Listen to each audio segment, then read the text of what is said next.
Mi lamo mia Bennett y durante muchos años mi familia creo conocer mi historia mía cuyo misma. Paralelos, yo era la hija tranquila. La que siempre resolvía los problemas. La que aparecía cuando alguien necesitaba ayuda, pero desaparecía cuando llegaba el momento de reconocer sus logros. Nunca imagine que una simple frase durante una cena de Navidad cambiaría la forma en que mi familia me veía para siempre. La noche estaba llena de risas, copas de champagne y conversations falsas. Todos estaban sentados alrededor de la mesa, fingiendo que éramos una familia perfecta. Entonces mi hermana Vanessa levantó su copa y sonrió. Una sonrisa que yo conocía demasiado bien. Era la sonrisa que yo usaba antes de convertir la vida de alguien en un espectáculo. Mia, y tienes 35 años y sig soltera, dijo en voz alta. Debe ser difícil pasar las fiestas sola. La mesa quedó llena de risas. Mis primos rieron. Algunos amigos de la familia sonrieron incómodamente. Mi madre incluso soltó una pequeña carcajada mientras movía la mano como si aquello fuera una broma sin importancia. Vamos, Vanessa solo está jugando, dijo mi madre. Las mismas palabras de siempre. Solo era una broma. Como si una frase pudiera borrar años de comentarios, comparaciones y humiliations. Tomé mi copa y la dejé lentamente sobre la mesa. Todos esperaban que yo bajara la cabeza, que sonriera y aceptara la situación como siempre había hecho. Pero esa noche era diferente. Mia a mi hermana directamente a los ojos y dije. No tienes que preocuparte por mí. Llevo mucho tiempo casada. El silencio fue inmediato. La sonrisa de Vanessa desapareció. Mi madre quedó congelada con la copa todavía en la mano. Mi padre me miró confundido, como si acabara de descubrir que había perdido una parte importante de mi vida. ¿Casada? Preguntó alguien al final de la mesa. ¿Con quién? No respondí inmediatamente. Porque sabía que la respuesta iba a cambiar todo. Mi lado estaba un documento que mi familia había preparado durante meses. Un proyecto de renovación que necesitaban desesperadamente para salvar su empresa. Un proyecto que dependía de una importante inversa. Tomé el documento y lo miré. Después levanté la vista. Y conocen su nombre. Dije. Nadie entendía. Han intentado conseguir una reunión con él desde hace meses. El rostro de mi hermana cambió. Porque finalmente comprendió de quién estaba hablando. Grant Mercer, su ser. El hombre que podía decidir el futuro de la empresa Familia. El hombre que mi familia necesitaba. El hombre que también era mi esposo. Pero había algo más que ellos no sabían. Este documento frente a los no solo tenía información del proyecto. También tenía mi trabajo. Mis investigations. Mis destinos. Y una firma que yo nunca había autorizado. Durante años, mi familia había tratado mis conocimientos como si fueran un favor permanente. Como si ayuda una vez significara entregarles acceso para siempre. Yo había construido mi propia carrera lejos de los. Era especialista en acústica arquitectónica. Mi trabajo consistía en diseñar espacios donde el sonido funcionara perfectamente. Teatros, auditorios, edificios históricos y lugares donde cada detalle importaba. Pero mi familia nunca entendió realmente lo que hacía. Para ellos, yo simplemente ajustaba sonidos.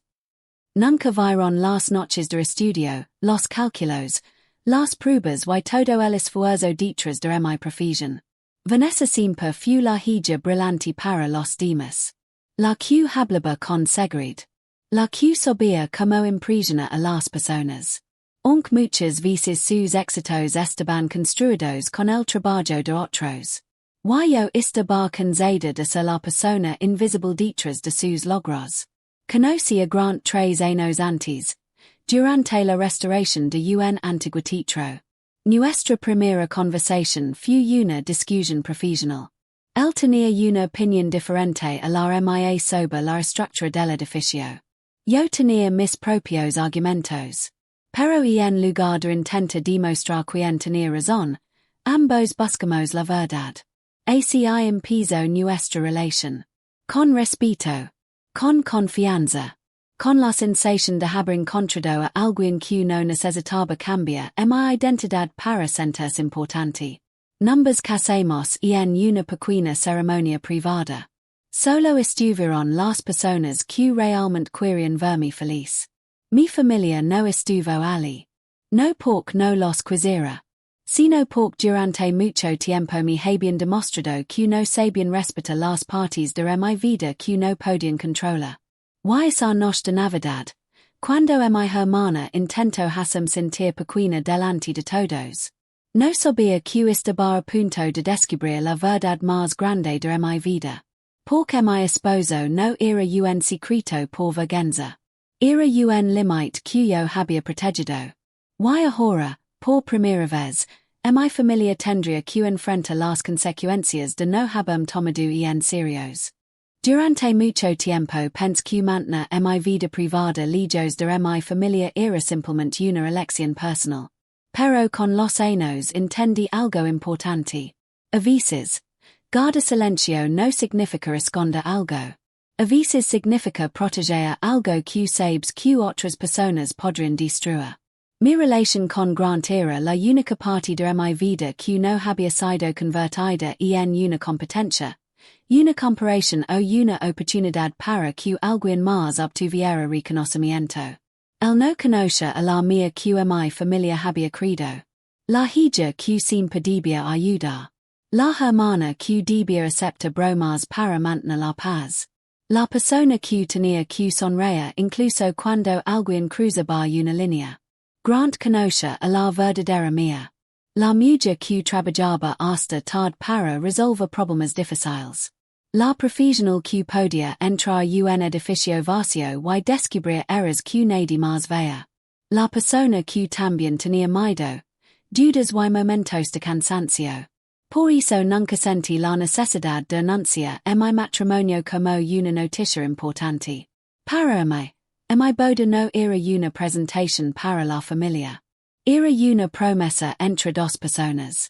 Nos casamos en una pequeña sala de lectura de un antiguo archivo municipal que Grant había ayudado a restaurar. No hubo cientos de invitados. No hubo discursos exagerados. No hubo personas intentando decidir cómo debía ser nuestro día. Solo había tranquilidad. Y por primera vez en mucho tiempo, sentí que una decisión importante de mi vida realmente me pertenecía. Pero mientras yo construía una vida tranquila, mi familia seguía viviendo dentro de una imagen que necesitaban mantener. Benetton Row Heritage Works había sido una empresa respetada durante 3 generaciones. Mi abuelo la había creado con mucho esfuerzo. Restauraban edificios históricos, teatros antiguos y lugares importantes para las comunidades. Dest fura, parecía una compañía exitosa. Fotografías elegantes. Premios. Grandes proyectos. Pero detrás de esa imagen había problemas que nadie quería admitir.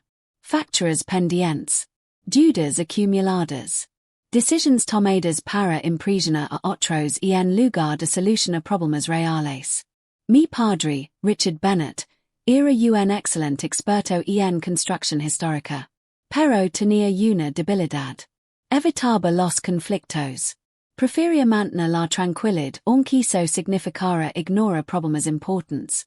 Mi madre, Elaine, era experta en relaciones públicas. Podía hablar con clientes, inversionistas y funcionarios con una sonrisa perfecta. Pero en casa hacía lo mismo. Conversa los problemas familiares en simples malentendidos. Y Vanessa. Vanessa siempre había sido la favorita. La persona que todos admiraban. Tenía una gran personalidad y sabía cómo convencer a los demás. Pero muchas veces confundía carisma con capacidad. Mientras ella recibía reconocimiento, yo solucionaba los detalles que nadie veía. Cuando la empresa necesitaba ayuda con información técnica, me llamaban. Cuando necesitaban contactos, me buscaban. Cuando necesitaban resolver una emergencia, yo era la primera persona a quien acudían. Pero después, cuando todo estaba solucionado, mi nombre desapareció nuevamente. Mi madre decía, Mia, la familia debe ayudarse. Pero curiosamente, esa regla solo parecía funciona cuando ellos necesitaban algo de mí. Si yo establecía límites, entonces era fría. Si decía que no podía hacer un trabajo gratis, entonces era egoísta. Si protegía mi tiempo, entonces parecía que no quería apoyar a mi propia familia. Con el tiempo aprendí una lección difícil. Las personas que no respetan tus límites suelen molestarse más cuando finalmente los estableces. Vanessa tenía una historia de tomar cosas que no le pertenecen. Una vez encontró mensajes privados en mi teléfono y decidió compartir detalles personales durante una reunión familiar. Cuando me molest, mi madre dijo, no exageres. Ella solo estaba bromeando. Otra vez, mi madre invitó a una persona con la que yo estaba saliendo a un evento familiar sin preguntarme. Durante toda la noche intento organizar mi vida como si fuera un proyecto más de la familia. Cuando le dije que me había incomodado, volvió a decir lo mismo. Es demasiado sensible. Poco a poco comprendí que mi familia no tenía problemas con mis decisiones. Tenían problemas con no poder controlarlas. Y por eso nunca les conté sobre grant. No porque no fuera importante, sino porque era demasiado importante. Era la primera cosa en mi vida que no quería ver convertida en una opinión familiar. Sin embargo, todo cambió cuando Bennett and Rowe decidió presentar su proyecto más ambicioso. El Orpheum Exchange. Un antiguo terminal de transport que querían transformar en un centro cultural y educativo. Era exactamente el tipo de proyecto que podía salvar la empresa. Y el único inversionista serio interesado era Mercer Civic Renewal. La compañía de mi esposo. Mi familia no sabía que el hombre el que estaban intentando impresionar durante meses era la misma persona con quien yo compartía mi vida. Pero había algo mucho más grave. Cuando six la propuesta del proyecto por primera vez, reconocí algunos documentos inmediatamente. No era una simple coincidencia. Eran mis análisis. Mis estudios. Mi trabajo confidencial. Mi propia información técnica estaba dentro del proyecto de mi familia. Y lo peor de todo. Alguien había utilizado mi nombre para hacerlo parecer legal. Esa noche de Navidad no solo iba a revelar que tenía un esposo. También iba a revelar que mi propia familia había cruzado una línea que nunca debía cruzar. Cuando descubrí que mi trabajo estaba dentro de la propuesta de mi familia, sentí algo más fuerte que enojo. Sentí decepción. Porque una cosa era que no entendieron mi profesión. Otra cosa completamente diferente era usar mis años de esfuerzo como si fueran propiedad familiar. Abrí el documento lentamente mientras todos seguían mirándome. La conversación sobre mi matrimonio había desaparecido.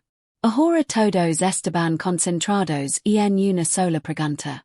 ¿Qué había dentro de esa propuesta? Mi hermana Vanessa intentó recuperar el control de la situación. Mia, no hagas esto más grande de lo que es. Esa frase me confirmó algo. Para ella, el problema nunca era lo que había ocurrido. El problema era que alguien finalmente estaba hablando. Puse el documento sobre la mesa y señalé una de las páginas. Este informe es mío. Nadie respondió. Continue. Estos cálculos también. Estos modelos de sonido. Estos análisis de materials y estas recomendaciones técnicas fueron creados por mi hace 2 años. Mi padre tomó el documento y comenzó a leer con atención. Su expresión cambió poco a poco. Porque él sabía reconocer mi trabajo. Él sabía cuánto tiempo había dedicado a esos estudios. Elaine. Dijo mirando a mi madre. Q significa esto. Mi madre no respondió. Ella miró a Vanessa. Y es pequeño gesto dijo más que cualquier palabra. Vanessa bajó la mirada por unos segundos, pero rápidamente volvió a defenderse. Era una versión preliminar. Nada estaba terminado. La mía sorprendida. Una versión preliminar que fue enviada a un comité de inversión. Silencio. Porque todos sabían la respuesta. Una propuesta enviada a inversionistas no era simplemente un borrador. Era una representación oficial. Y en esa representación aparecía mi nombre. Mi experiencia. Mis credenciales. Incluso una supuesta aprobación que yo nunca había dado. Pase la página y mostra la parte más importante. Debajo de mi análisis aparecía una descripción que decía que yo había aceptado trabajo como asesora principal del proyecto. Pero era mentira. Nunca acepté puesto. Nunca firm ningún acuerdo. Nunca otros que utilizaran mi información. Entonces six la firma digital. Mi firma. O algo credo para parecerse ella. Durante unos segundos nadie habló. Hasta mi hermana parecía no saber qué decir. Mia, tú siempre has ayudado a la empresa, dijo finalmente. Pensemos que estarías de acuerdo. Nigue con la cabeza. Ayudar no significa dar permiso para todo. La habitación quedó completamente silenciosa. Porque esa era la diferencia que mi familia nunca había entendido. Mi apoyo no era una autorización permanente. Mi generosidad no era una puerta abierta para que cualquiera entrara. Mi madre intentó cambiar el enfoque. Podemos resolver esto en privado. Sonrió de esa manera profesional que usaba con clientes importantes. No hay necesidad de involucrar a Grant. Él no debería tomar una decisión empresarial por un problema entre hermanas.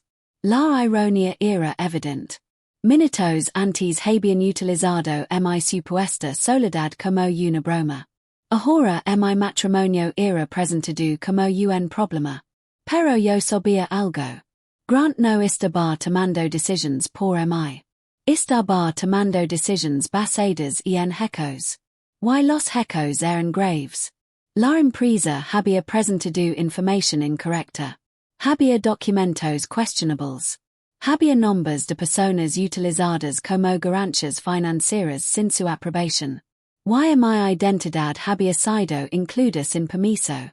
Mi padre me miró preocupado. ¿Cómo sabes todo esto? Respira profundamente. Porque el equipo legal de Mercer Civic contactó conmigo para confirmar mi participación. Todos se quedaron quietos. Ellos no sabían que el equipo de Grant había encontrado los problemas antes de saber que yo era su esposa. No fue una decisión personal. Fue una revisión profesional. Mi hermana cruzó los brazos. Entonces hablas con tu esposo sobre nuestros asuntos familiares. La mía fijamente. No. Ustedes pusieron mi nombre dentro de sus asuntos empresariales sin preguntarme. La diferencia era enorme. Y en ese momento mi teléfono vibró. Era Grant.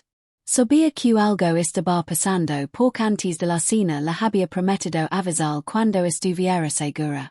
Contest. ¿Estás bien? Pregunto. Estoy bien.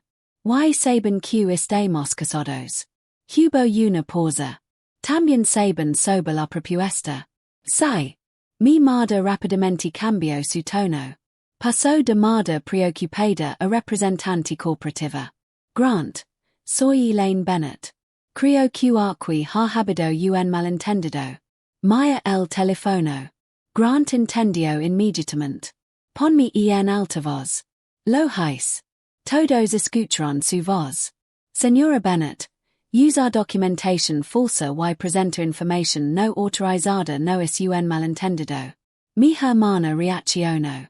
Mia siempre ha tenido problemas con nuestra empresa. Tal vez no sea objetiva. La respuesta de Grant fue tranquila. Sus sentimientos no crearon los problemas de la propuesta. Los documentos sí. Nadie pudo responder. Entonces dijo algo que hizo que todos entendieron la realidad. Mia es mi esposa. Pero antes de eso, es una profesional cuya reputación debe ser protegida. Esa palabra cambió todo. Esposa. No una hija problemática. No una hermana exagerada. No una persona que está causando drama. Mi esposa. Mi madre cerró los ojos por un momento. Mi padre miró en mi mano y finalmente notó algo que había ignorado durante años. La cadena que llevaba escondida bajo en mi ropa. El anillo de matrimonio. Después de tantos meses cerca de mí. Nunca se habían dado cuenta. Grant continuó. El comité revisara oficialmente la situación después de las fiestas. Hasta entonces, Bennett and Rowe no pudo utilizar el nombre de Mia. Sus informes ni sus credenciales y en ninguna documentación. Terminó la llamada. Y por primera vez en esa noche. Nadie tenía una respuesta preparada. Después de la llamada con Grant, la habitación quedó completamente diferente. Y no era una cena familiar. Y no era una celebración de Navidad. Era el momento en que todos tenían que mirar de frente las decisiones que habían tomado. Mi madre fue la primera en hablar. Mia, tienes que arreglar esto. La mía sorprendida. Hay una disculpa. Hay una pregunta sobre como me sentía. Hay siquiera lo siento. Solo una orden. Como siempre.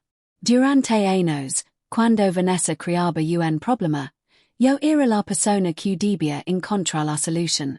Cuando algo salía mal, todos esperaban que mi capacidad arreglara lo que otros habían roto. Pero esa noche decidí hacer algo diferente. Me levanté lentamente de la mesa y tomé mi abrigo. No, respondí. Todos me miraron. Esta vez, la persona que creó el problema tendrá que enfrentarlo. Vanessa también se levantó. Su rostro mostraba enojo. De verdad vas a hacer esto. Ligas aquí con un esposo secreto, destruyes nuestra oportunidad y ahora actúas como si fueras la víctima. Sus palabras revelaron algo que llevaba años escondido.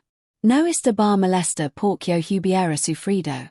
Estaba molesta porque yo no necesitaba su aprobación. La mía y respondí. Yo no traje grant a tu propuesta. Hice una pausa. Tu pusiste mi nombre en ella. El silencio regresó. Yo no usé mi firma para crear una mentira. Otra pausa. Tu lo hiciste.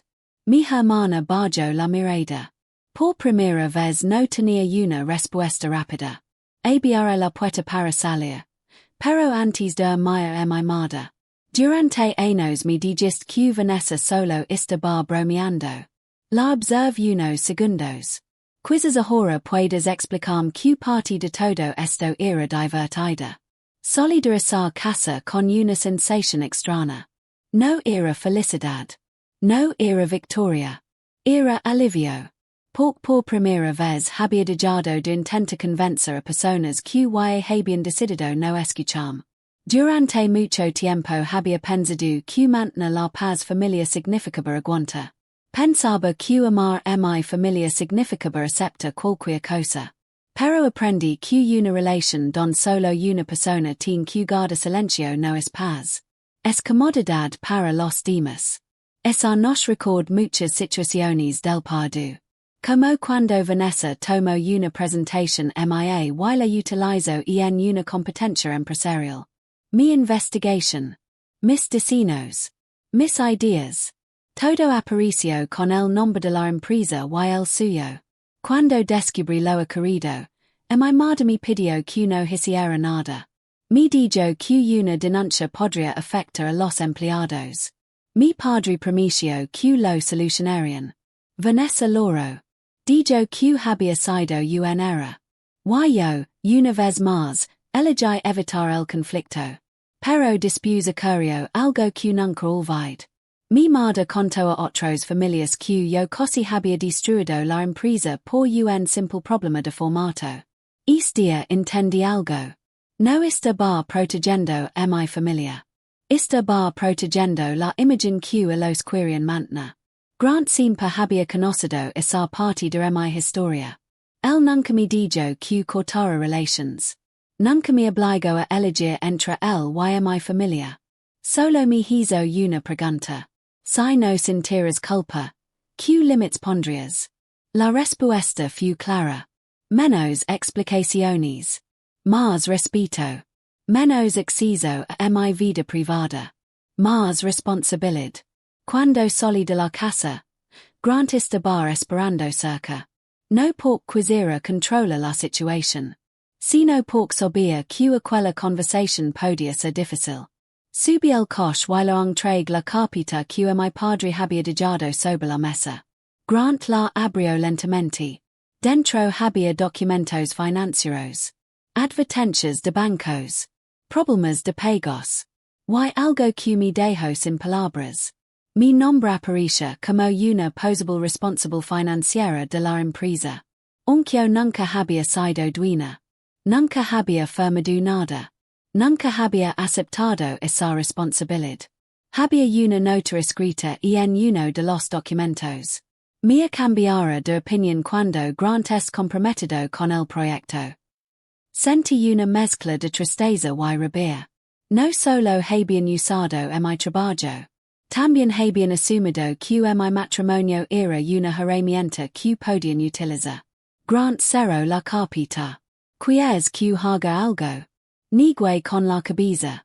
Quiero que esta vez las consecuencias son reales. 3 días después de Navidad, Mercer Civic anunció oficialmente que suspendía las negociaciones con Bennett and Rowe. La decisión no mencionó nuestro matrimonio. No habló de conflictos familiares. Solo habló de hechos. Información incorrecta. Uso no autorizado de documentos. Problemas internos de control. La empresa perdió la oportunidad del proyecto. Y por primera vez, Vanessa no pudo esconder detrás de una sonrisa. Mi madre me llamó muchas veces. Algunas llamadas eran disculpas. Pero casi todas terminaban con una petición. Que ayudara. Que encontrara una solución. Que salvara la empresa. Era el mismo patrón de siempre. Esperaban que yo apareciera cuando necesitaban algo. Pero y no era la misma persona. Porque finalmente había entendido una verdad importante. Ayudar a alguien no significa permitir que destruya tu vida. Y amar a una familia no significa aceptar que esa familia use tu silencio como permiso. Después de todo lo ocurrido, muchas personas pensaron que yo iba a sentir satisfacción al ver caer a Bennett and Rowe. Pero la verdad era diferente. No sentía alegría. Sentía tristeza. Porque una cosa es ver a alguien enfrentar las consecuencias de sus actions. Y otra muy diferente es aceptar que las personas que más queridas fueron quienes más te lastimaron. Mi madre apareció unos días después con una carpeta nueva. La llamó un plan de salvación familiar. Pero cuando la revisé, entendí que no era una solución. Era otra manera de cambiar las responsabilidades. El plan proponía que Grant comprara una gran parte de la empresa, asumiera las deudas y mantuviera a Vanessa en una posición importante. También proponía que yo regresara a trabajar para ellos durante años con un salario reducido. En otras palabras, querían que nosotros pagáramos por los errores que ellos habían cometido. Querían conservar el poder mientras nosotros cargábamos con el riesgo. Mia mi madre y dije. Esto no es un plan de rescate. Es una forma de evitar las consecuencias. Ella me miró con decepción. Pero somos familia. Esa frase antes habría funcionado. Antes habría sentido culpa.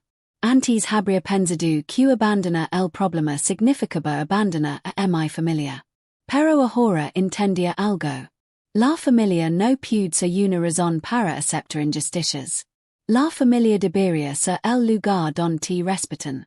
No el lugar donde esperan que sacrifiques todo para mantener una apariencia.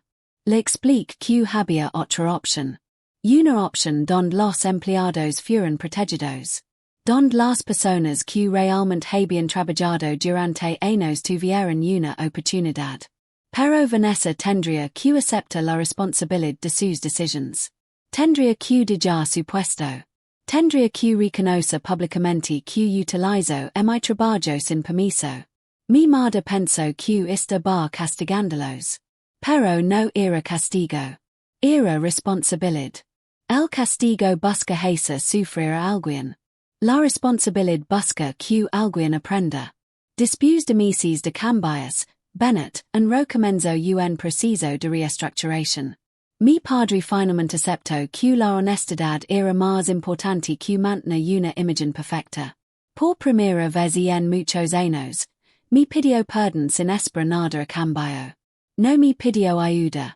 No me pidió que arreglara la situación. Solo dijo: permití que otros te trataran como un recurso cuando debí proteger como mi hija.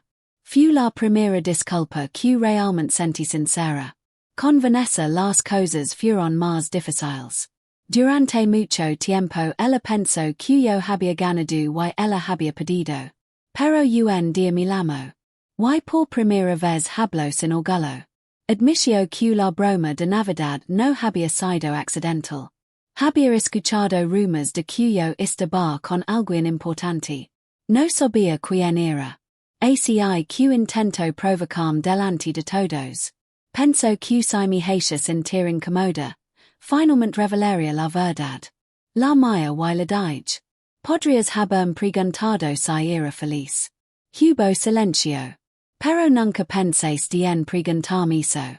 Porque durante años Vanessa no había intentado conocer mi vida. Había intentado compararla con la suya. Meses después, except hablar con ella. No porque todo estuviera olvidado. Sino porque algunas personas merecen una oportunidad cuando realmente cambian. Ella empezó terapia. Tomó cursos de ética profesional. Y finalmente aceptó algo difícil. Había perdido años intentando parecer más grande haciendo que otros parecieran pequeños. Yo no la perdono de un día para otro. Porque perdonar no significa borrar lo querido. Significa dejar de vivir atrapada por ello. Un año después de aquella cena de Navidad, Grant y yo volvimos al lugar donde nos casamos. La misma sala de lectura. El mismo edificio restaurado. Pero esta vez había algo diferente.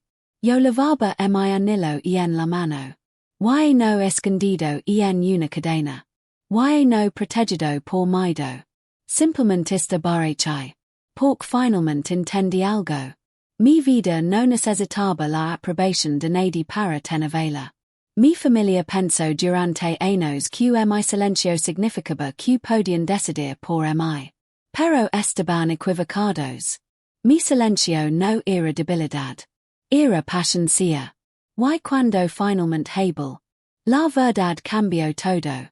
A veces las personas se acostumbran tanto a la versión de ti que les beneficia, que olvidan preguntarse quién es realmente. Pero nadie tiene derecho a reducir tu vida para sentirse mejor con la suya. No tienes que aceptar faltas de respeto solo porque vienen de personas cercanas.